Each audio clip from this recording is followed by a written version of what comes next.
Okay, this is just a quick video overview slash review of the Orion blasters Danpistol. Now, Dan from Orion blasters, his previous blaster, the Lynx, is one of the quintessential primary springers in the hobby, and it's pretty exciting to see something else from him. So onto the actual blaster. This is my personal Danpistol that I built pretty recently.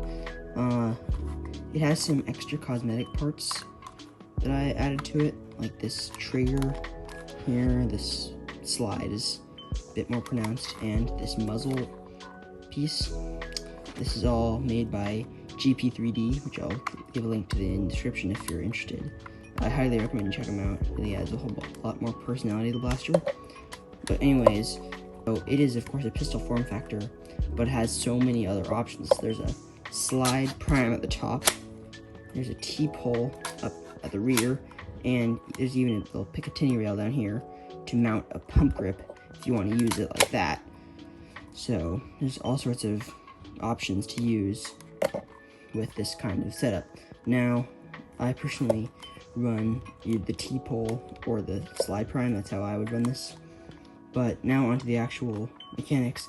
We have the ram pusher. This pusher is really unique because it's an arced pusher. So the way this works is, you can see it swings back and around, and what this does is allows it to use both the standard straight Talon magazines from Worker, but it can also, which is really unique, can use the angled magazines. I have a couple examples here. I'll show you. You'd expect the angled magazines to work fine. There you go, that's a pistol form factor. I've made this bumper, this little flush bumper piece myself. It's up on printables. I'll put a link to it in the description if you're interested in that as well. And you understand how it works, so I'm sure we'll go back into that. But where the real uniqueness just comes with the straight mag. Straight mags aren't really utilized in pistols because of how the grip is usually traditionally angled. So the way this arced pusher works is really unique. So I think that's one of the coolest aspects. That's really my main overview. But I have a out of darts 5 kilogram spring in here, and it seems to hit about 150 FPS. So let's get on to a quick little firing demo. I'll show you the different magazine compatibility, and then go with that. Alright, so I have a little target set up back there, and I'll just shoot a couple shots from both the different magazines, and you'll be able to see. Quick note before we start. This thing, the angled magazines I've found seem to have some feeding issues using inside the blaster, so I would definitely recommend using these straight magazines if you're planning to run this in like a war or something.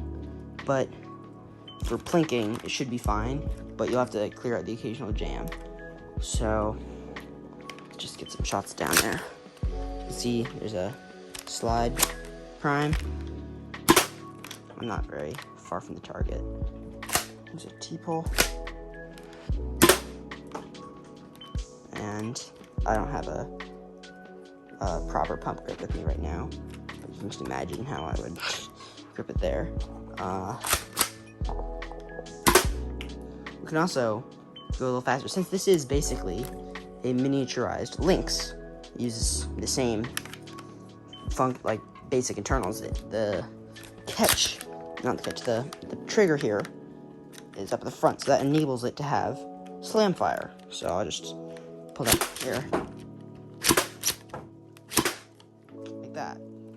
So that allows you to go a little faster during a battle. So that's one really cool feature. Now I'll get to the angled magazines here.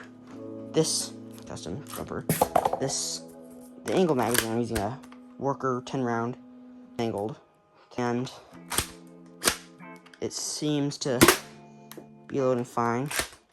If you're planning to use this as a dedicated secondary or sidearm, I'd recommend using the smaller magazine capacities because it just doesn't get in the way as much. But overall, this does have a very good firing performance. I've chronographed this, and it seems to hit about 150 FPS, which is in line with most other of the competitive space blasters. So, overall, my opinions on this are very high. Now let's go over to the conclusion. Congratulations, you made it to the end of the video. Anyways, here are my final conclusion and just opinions on this. I love the Danpistol. This thing's amazing, and I really think going forward we'll see a lot of continued support for this blaster, and all that stuff. This is probably my new favorite pistol-style blaster. While everything on this blaster is kind of blown out of proportion, this thing is huge. This grip is huge. Like, this thing, since it takes the standard Talon magazines, here, I'll show you that. If I put a magazine inside here, you can kind of see how all that chunk is added on top there for comfortability. This grip is massive. My hand cannot even fully wrap around it. It is really, at the end of the day, all said and done, this thing is amazing, and I could not recommend it more. The hardware kit is very cheap. It's like $40, maybe 30 something if I remember correctly, on AdArt's website, which I'll leave a link to the hardware kit in the description, by the way. But overall, I just love this thing.